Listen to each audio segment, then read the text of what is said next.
Здравей! В това видео ще ти покажа дихателно упражнение, което можеш да правиш дори още в първите дни след раждането. Аз ще го покажа с сламка, но ти ако нямаш сламка, просто си представяй, че издишваш през сламка. Упражнението е на земята, по гръб.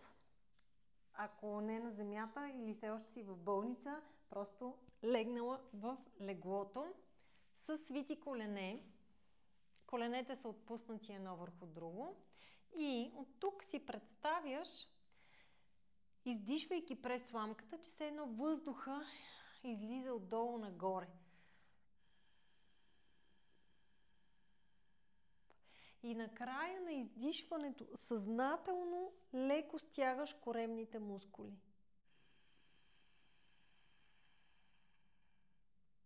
Вдишвам, вдишването е горе с гръдния кош, издишвам,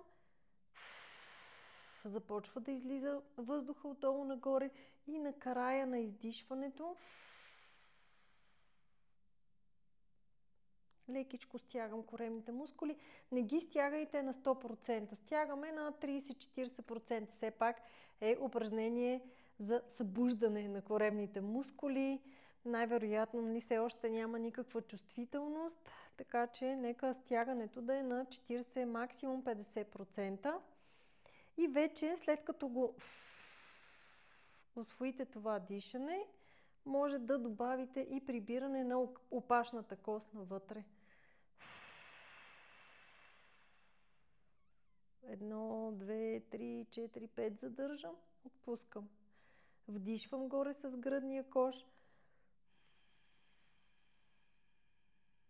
Издишвам, издишвам, издишвам и вече когато усетя, че няма какво да издишам, натискам.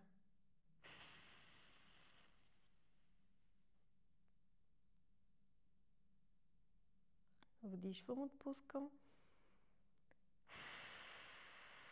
Издишвам, издишвам и накрая на издишването леко прибирам опашната кост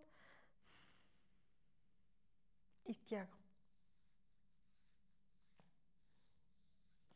Имай предвид, че е напълно нормално да не усетиш веднага упражнението, особено ако си родила наскоро и все още си в болница. Дай си време, бъди постоянна, опитвай това упражнение 5, 6, 8, 10 дена, докато наистина в един момент усетиш, че можеш отново да контролираш коремните си мускули. Желая ти успех! Пиши долу в коментарите, ако имаш някакви въпроси.